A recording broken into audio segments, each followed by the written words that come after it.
প্রথম থেকেই বলেছিলাম যে আমরা সই করে অর্থাৎ পার্সোনাল বেল বন্ডে আমরা জামিন নেব না। অর্থাৎ গোটা রাত ধরে আজকে আমরা, আমার সাথে আমার প্রায় 32 জন কার্যকর্তা, তার মধ্যে আমাদের রাজ্যের জেনারেল সেক্রেটারি জগন্নাথ চট্টোপাধ্যায়, আমাদের 2 জেলা, উত্তর জেলার সভাপতি, উত্তর কলকাতার সভাপতি অনন্য ঘোষ, দক্ষিণ কলকাতার সভাপতি অনুপম ভট্টাচার্য সহ 32 জন কার্যকর্তা আমরা জামিন নেব না আন্দোলন, অর্থাৎ জামিন প্রত্যাখ্যান আন্দোলন এই শুরু করলাম। এরপরে পশ্চিমবঙ্গের যেখানে ভারতীয় জনতা পার্টির কার্যকর্তারা এইভাবে গণতন্ত্রের জন্য আন্দোলন করতে গিয়ে যেখানে গ্রেপ্তার হবে, আমরা এই জামিন নেব না বা জামিন প্রত্যাখ্যান আন্দোলন করব। আমরা দেখতে চাই যে পুলিশের বেশি ক্ষমতা না বিজেপি কার্যকর্তাদের ক্ষমতা, কত জেল আছে আমরা পশ্চিমবঙ্গ পুলিশের সেটা দেখতে চাই। আমি আগে গোটা বিষয়টি বলিনি, গোটা রাত আমরা বসেছিলাম। আমাদের পুলিশের ছুঁচো গেলার মতো অবস্থা। প্রথমে আমাদেরকে বলা হয় যে সই করে জামিন নিন, আমরা প্রত্যাখ্যান করি। পুলিশ তারপরে বলে যে আপনারা সই না করতে হবে না, আপনারা চলে যান। অর্থাৎ আমাদেরকে কেন নিয়ে আসা হয়েছে কোনো তথ্য পুলিশ আমাদেরকে জানায়নি, তাদের কাছে নেও। অর্থাৎ তাদের কাছে তাদের আইনি কোনো জায়গাই ঠিক মতো ছিল না।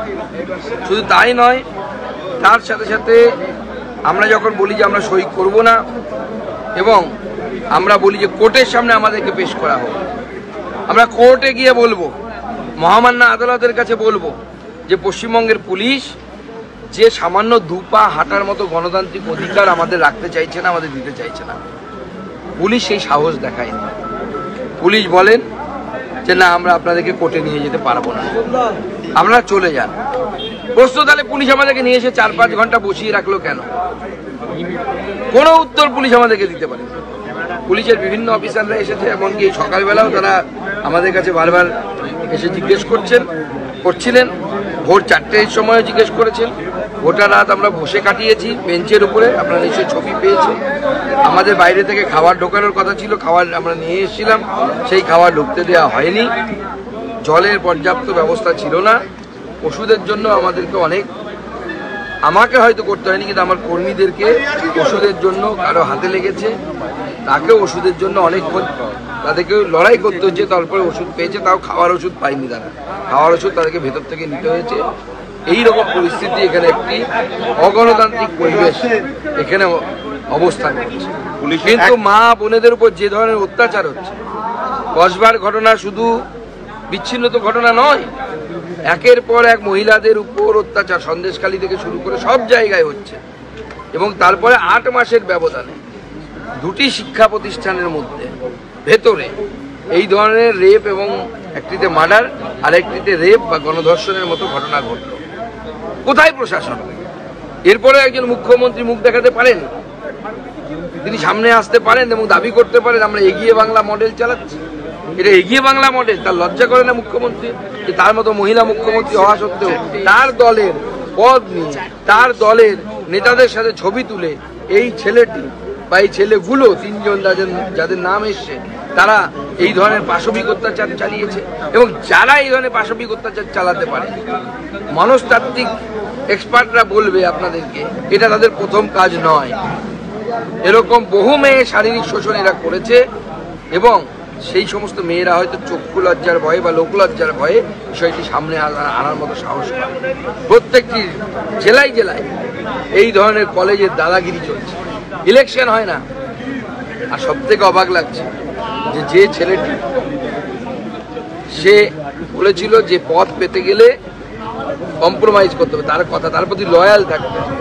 তো তৃণমূল ছাত্র পরিষদের একটি পদ, কলেজের পদ, ছাত্রী সেক্রেটারি বা সম্পাদক, তার জন্য যদি এই কম্প্রোমাইজ করতে হয়, তাহলে তৃণমূল মাদার যে দল আছে তাতে পদ পেতে গেলে মহিলাদের কি ধরনের কম্প্রোমাইজ করতে হয়? এই প্রশ্নটা তো সবার আগে উঠে যাচ্ছে।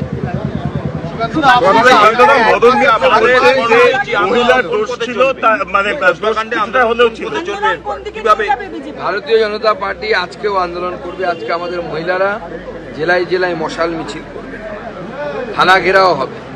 এই সমস্ত আন্দোলন আমরা চালাবো।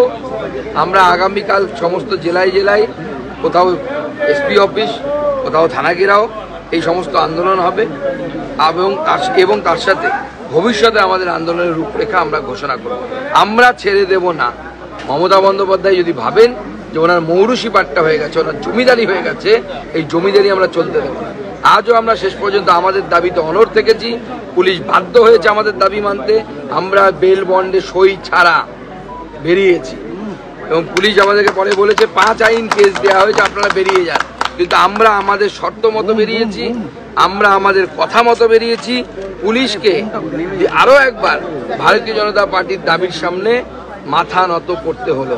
এইভাবে বারবার মাথা নত করতে হবে। তারপরে পশ্চিমবঙ্গের জনগণের সামনে এই সরকার 26 গতকাল পুলিশ যা করলো তার বিরুদ্ধে আদালতে যাবে। প্রয়োজনে আমরা আদালতে যাবো। আমরা আইনজীবীদের সাথে কথা বলছি।